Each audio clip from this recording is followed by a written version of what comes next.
Are you and your partner currently trying to conceive and want to know what you can do to increase your chances? Join celebrity dad Jeff Brazier and Dr. Allan Pacey as they offer some invaluable advice.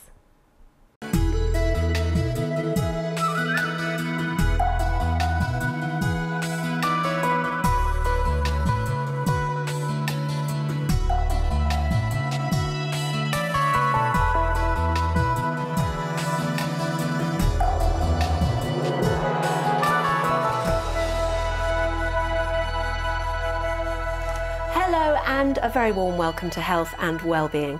I'm Anushka Williams.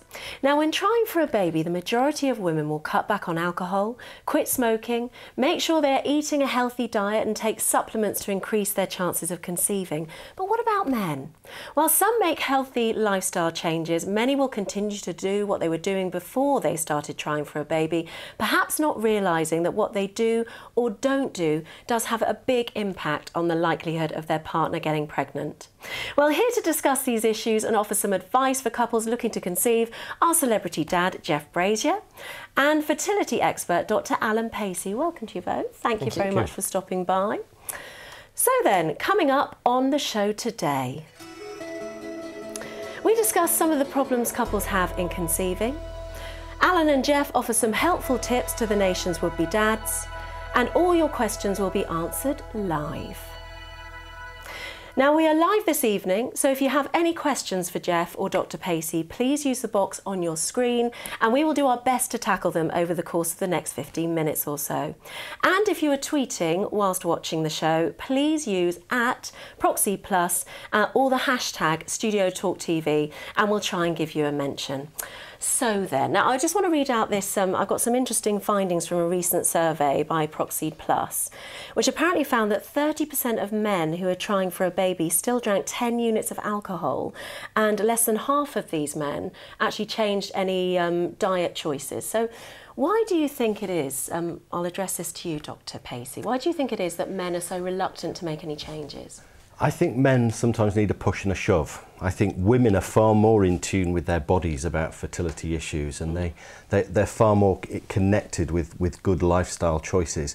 I think as men are not ignorant, but I just think we need a bit of a shove in the right direction. When you talk to men, I think they're inherently knowledgeable about what's good or bad. Yeah. But turning that into practice, I think, is slightly difficult for them. And it's probably quite a little bit harder for men, I imagine, because women talk a lot, but might be a bit harder for men. It's quite a taboo subject, isn't it? Yeah, I agree. Very much so. I think men generally need a pint or two till they can sort of open up to their friends about any particular issue, large or small. So talking about the fact that they can't actually help their partner conceive is something, you know, they're probably going to save till last in the list of what to bring up at the table. Yeah. So have you had any friends that have come to you and said, look, Jeff, you've obviously had not that many problems, you've got two beautiful boys, what am I doing wrong? Or is it more the girlfriend or the wife going, go on, Jeff, talk to them? No, Anushka, you're quite right. I mean, obviously, with having two boys myself, certainly 7 or 8 years ago, I didn't struggle to conceive. One sort of knows that. But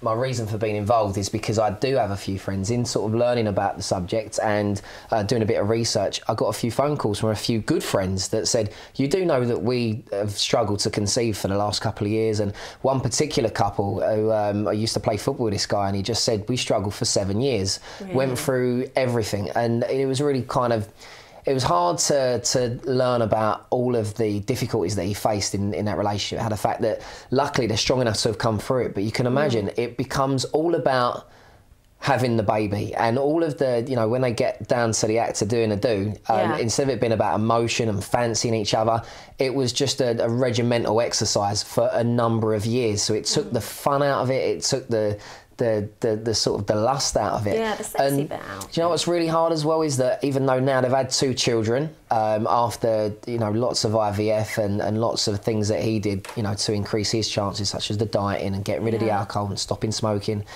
which are all good things. But the toughest thing is they haven't quite got that intimacy back, because once it's become a habit that sex now equals we have to do it this time of day, we have to do it in this position, and you can drive yourself mad over it. So I really feel for him, and I've got a lot more respect, newfound respect for them both, because they've held that relationship together in those kind of situations. But I just know from having put it out on Twitter now that there are thousands of people that are going through that. Yeah, I mean, I'm sure. I mean, what should men be doing then, Alan? What should they do?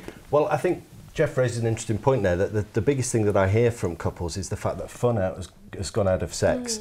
And that kind of becomes self-fulfilling in a sense, in that you need to have sex in order to have a baby. If it starts becoming regimented and kind of routine, you do it less often. Yeah. And you can question the relationship. Exactly. Yeah. And the evidence is that you probably need, most couples will probably need about a year in order to conceive. 85% of couples take about a year to conceive. So it's not the sort of thing that always happens in the first month of trying. You kind of need to keep going. And when the fun goes, it becomes harder to do. So that would be my first piece of advice. So keep the fun going and make sure you're still having sex. Yeah. There are other things that men can do. I mean, cutting down on drinking is a good thing to suggest. I wouldn't like to obliterate all alcohol from a man's life, because we all like a drink and it kind of gets you in the mood.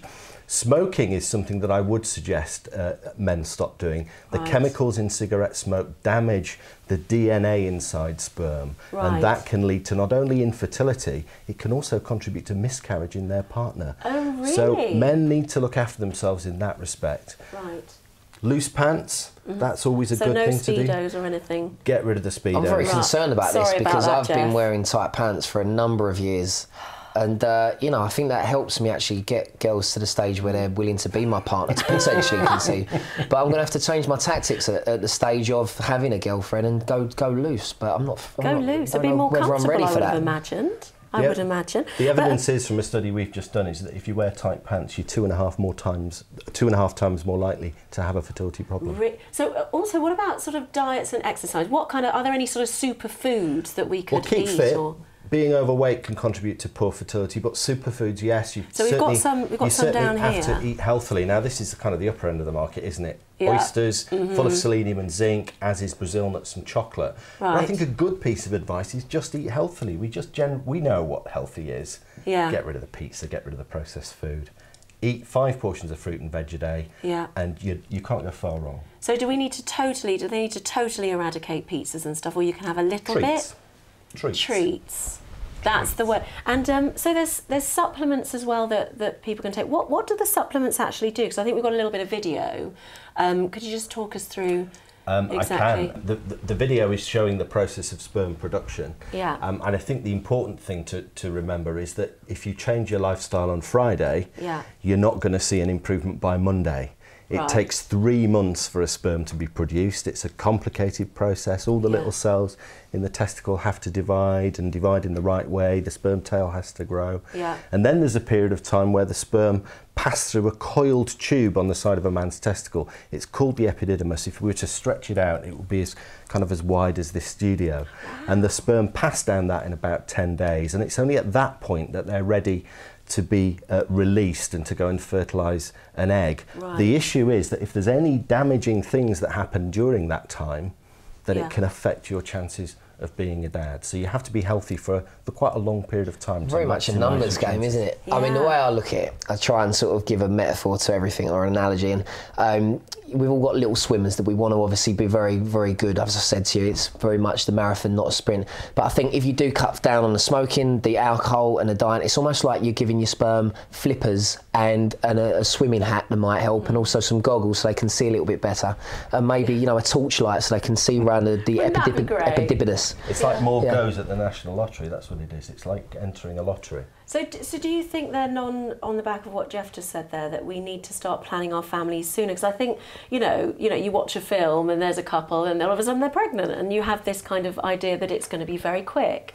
And then, so do you think it should be that we're thought, you know, it will take on average this long? What we've seen over the last 20 or 30 years in most of Europe is that people are waiting till the last minute to try for a family. Right. That's the wrong thing to do. We know that female fertility goes down when the woman gets above the age of 35. It starts to go down for men. It doesn't disappear completely, but it starts to go down when he gets above 40. So trying for a family just a few years earlier than you normally would could actually make all the difference. Okay, so thank you very much, you two. So stay right where you are, because after this short break, we'll be answering all of your questions.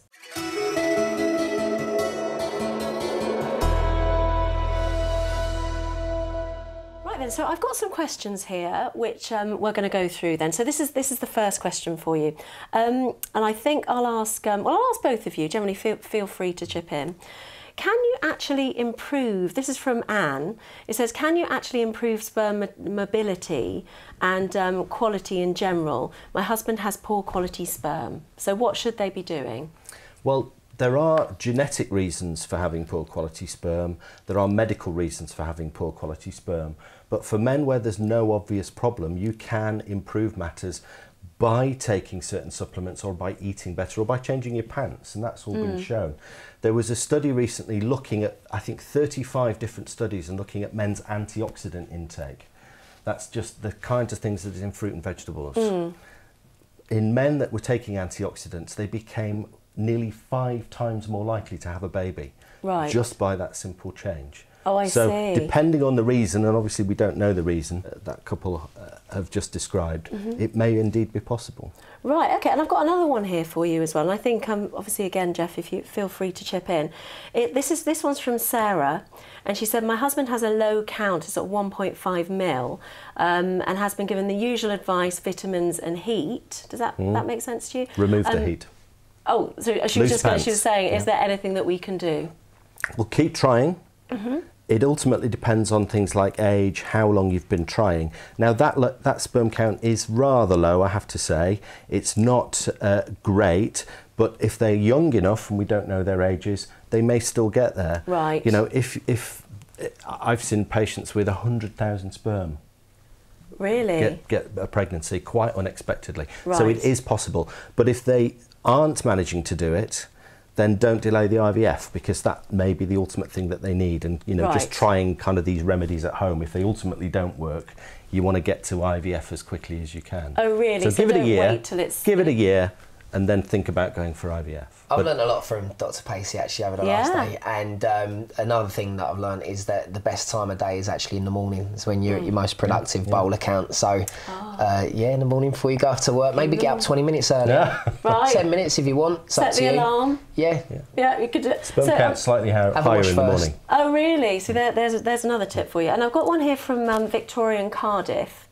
And she says, my husband and I are finding it quite hard to conceive, and it can sometimes be quite a strain on our relationship. Do your panel have any advice for what can be quite a stressful time? So we talked about keeping the fun in it. So what could Victoria be doing? Well, without getting too personal, certain tips that I'm sure she can work out for herself.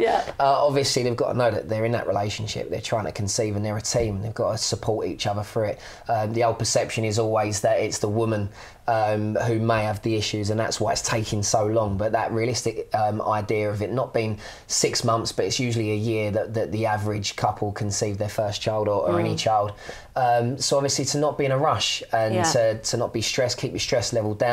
Don't put any expectation on one person or the other, and you know, all these things are going to actually help. And obviously the things that we said about diet, exercise, you can exercise and diet together, then you feel like you've achieved it as a team. When and as it does happen, you'll be like, well, you know, we made that work. Yeah, definitely. And is there an ideal age to conceive? You'd certainly be trying for a baby before the woman gets to 35 and before the man gets to 40. Nature actually designed us to have our children quite early. Yes. So in your 20s is a great time to have your children. But if you are moving into your 30s, make sure it's before the woman gets to age 35. Right. Okay, I think that's all our questions answered, but generally sort of diet and exercise and all those kind of things. And just for men to be aware that there is a lot that they can do, because I think before we've kind of raised the awareness, there's a lot of people thinking that it's to do with a woman. What can a woman do? But no, there's a lot the man can do. Thank you so much. I'm afraid we're out of time now, but thank you so much to Jeff and Allan for joining us tonight. And if you want to find out more about Proxy Plus male fertility supplements, you can go to proxyplus.co.uk. Thank you for watching. We'll see you soon.